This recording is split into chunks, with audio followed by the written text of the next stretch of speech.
From reactive to calm quickly. This is a really interesting case because yes, it's one of the most reactive dogs we've ever seen, but it's also one of the quickest reactive dogs we've taken to not be reactive. So if you have a dog that's reactive on leash or off leash to people or dogs, this video is for you. I'm gonna showcase really easy steps on how to teach leash pressure and the leave it command to stop unwanted behavior. This is just a slip collar. So you're gonna just wrap that right around, see if that fits. I'll throw this to you. Now, has he always been good with you? You can. All right. Why don't you, we're gonna work together on this, okay? So you're gonna put this leash on his other collar. Oops, sorry. It's okay, no worries. Okay, so give me my leather leash. Come out a little bit. Okay, and now you're just gonna hold on to the end of that leash for me, and I'm gonna control him. You're gonna be my backstop. So if I drop the leash and walk away, he's still attached to you. So I'm just gonna work him, and then you just try to let him out a little bit.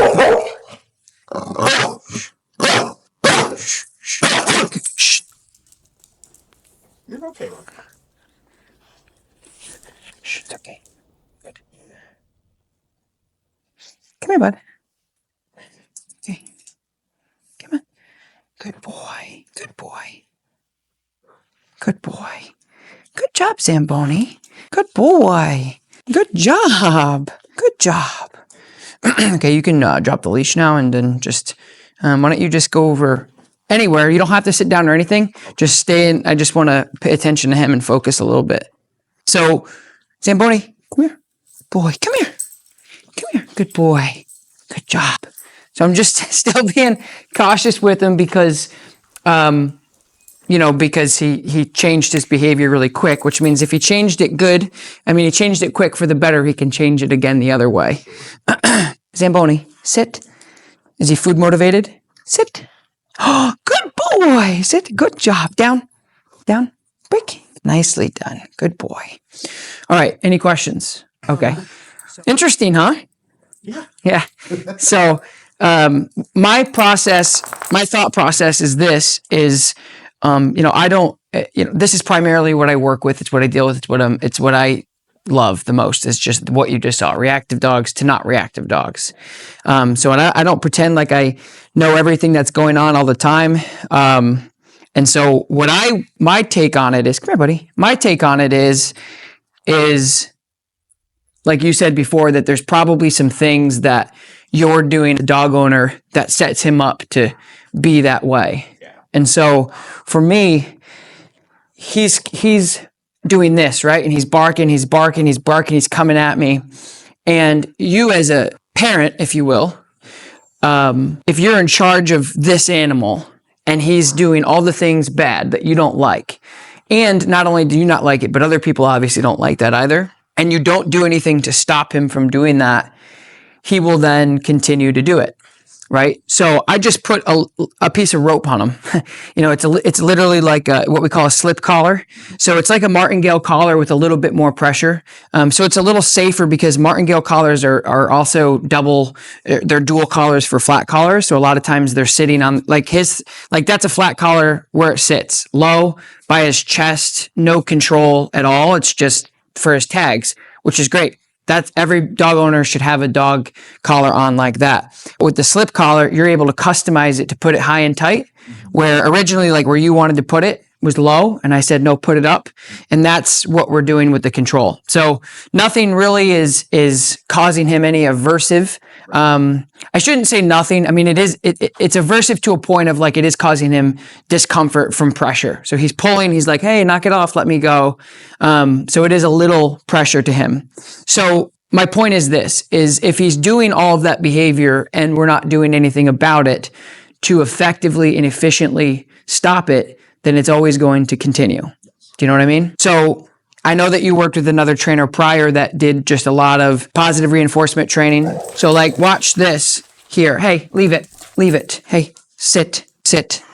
Good boy. Good. He's in a, it's just like kids. This is the way I want you to look at it with parenting is he's sitting here and we're just having a conversation.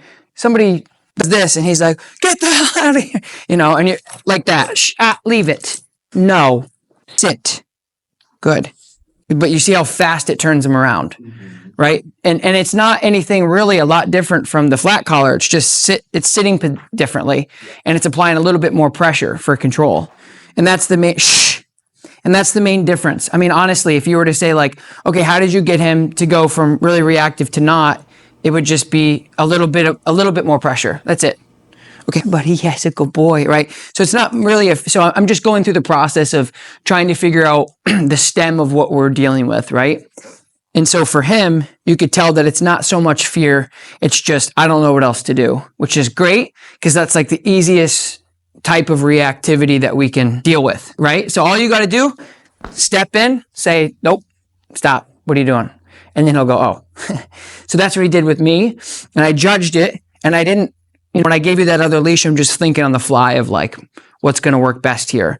And then I started seeing his eyes, and I started to see his tail, and I started to see his body language. And then I started realizing he didn't want to bark at me. He just didn't know what else to do. So a lot of the success that we're going to be working with is going to come from you. And you're going to be the primary person that's going to be the gatekeeper of whether this is good or bad for him. I mean, it's going to be either successful or not, but it's not going to have anything to do with me or him. It's going to be you. And I'm going to go through that whole process with you. That's why we have a lot of sessions to work on it.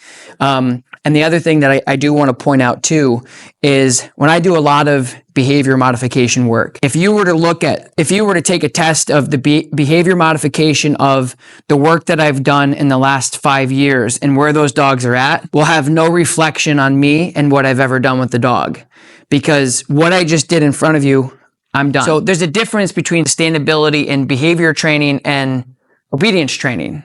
If you're not sustaining obedience training in the future, that may have something to do with the foundation that was built. The sustainability and behavior modification, the proof is in the pudding. That's done and over with. We're on to a new level. So now my point is like, I want to put everything with you. Okay? Anywho, so we're going to do some healing stuff, which means basic leash pressure. So I'm going to keep him on my left side to stay consistent. And very basic, I'm going to come out. Zamboni heel. Good boy. Good. Zamboni heel. Good heel. Heel. Yes. Good boy. Heel. Yes. Sit. Good. So that was perfect. Back and forth. At this stage, in the foundational stages, I'm looking at him. I'm talking to him a lot because he's never done it. So I'm being very holding your hand, and I'm letting him know what I want him to do. So I come out, I say heel. If he doesn't turn with me, he gets that little tug on the leash. And if he does, yay, good heel. And you saw it there a couple times where he understood exactly what I wanted him to do. And that will immediately help with any reactivity or anxiety that he'll have on the leash because you're giving him a sit. You're giving him a job. And the other thing, what you just saw me do that a lot of dog owners don't, is after I healed him around, I asked him to sit because it's kind of like completes the healing terminal there, if you will. And so when I asked him to sit and I'm having a conversation with you, that doesn't mean he can get up when he wants. So that's part of the structure I'm talking about. The little things like that make a really big picture for him. Little things like that. Okay, I'm gonna have you give it a go. Do you have any questions? Heel. So that's where you give him a little pop on the leash. No. Leave it. Leave it. Leave it. What a touch. Good. Shh. No. What a touch. Good girl. Good job. Good job. Now, do you have food with you? Now what I'm going to do is, so for me, the treats, if I did the treats in the beginning, they would be more of a Band-Aid because I wouldn't know if he's paying attention to me or he's paying attention to the treats. Where what I just did is I said, okay, you have the ability to ignore the other dog for the first time ever. Great. I'm excited about that. Definitely still reactive, not out of the woods, but definitely better.